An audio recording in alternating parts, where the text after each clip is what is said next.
Hello good morning guys, good morning, नमस्ते। के छ हजुरहरूको हाल खबर? फेरि पनि म आइसकेँ हजुरहरूको प्यारी खुसको ओली। घरहरू सरसफाइ गरेँ, फुसफास गरेँ अब। अनि अचार बनाउनको लागि आँप काटेँ। साथीहरू खाने भयो आउनुहोस् है। हाम्रो त चाहिँ अब आँपको सिजन हुने बेला भयो। अनि यसो अचार थोरै मेरो घरमा त छैन आँप, त्यही पनि किनेर भए पनि बनाएको हो। हाम्रो यतातिर चाहिँ यस्तो छ, हेर्नुहोस्, देख्न सक्नुहुन्छ हाम्रो यहाँ चाहिँ घर।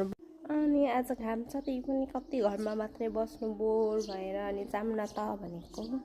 के गर्नु, यस्तै हो। दिदी चाहिँ यहाँ नुहाउँदै हुनुहुन्छ, नुहाउँदा पनि गीत गाउनुहुन्छ। के गर्नु, गाह्रो छ।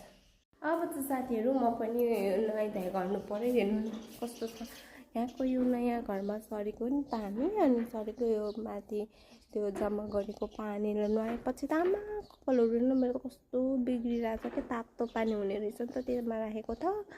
अनि त्यही भएर आज त थाहा छ साथीहरू के भयो, बिहान बिहानै ग्यास सकेर बिहान बिहानै खाना बनाउँदा ग्यास सकेर फेरि रोक्नै हुँदै आउँछ। मैले हिजो चुला बनाएको थिएँ कि, तर मान्छेलाई पहिले थाहा हुन्छ क्या हो। हिजो मैले चुला बनाएको थिएँ नि त, त्यहाँ काम लाग्यो यहाँ बनाएको खाना चाहिँ। फुलहरू भर्खर यत्रो भइरहेको छ। भर्खर सारी छु, खै हुने हो कि होइन थाहा छैन। बजार गएपछि राम्रो फुलहरू ल्याउनु पर्ला। कस्तो साथीहरू, म चाहिँ तपाईँहरूलाई अब रेडी भएपछि देखाउँछ है त। हेलो साथीहरू, हामी चाहिँ आज घुम्न जाँदैछौँ। यहाँ हुनुहुन्छ हामी दिदी, यहाँ हुनुहुन्छ। हाई गर्नु, हाई गर्नु दिदी। यहाँ हुनुहुन्छ हाम्रो नानी।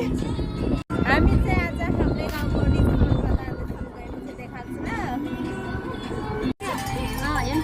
बाख्रा चाहियो भने सम्पर्क गर्नु होला है, खसी बोका। हामी चाहिँ अब हजुरहरू पनि घुम्न आउनुहोस् है साथीहरू हाम्रो यहाँ।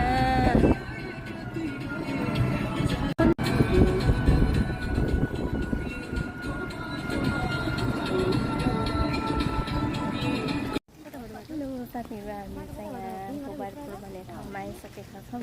देख्नुहुन्छ यहाँको चाहिँ यही हो है। अलिअलि यस्तै छ। घुम्नु यही हो, घुम्ने ठाउँ। यो चाहिँ यहाँको होटल रहेको छ साथीहरू। हजुरहरू पनि आउनु होला है।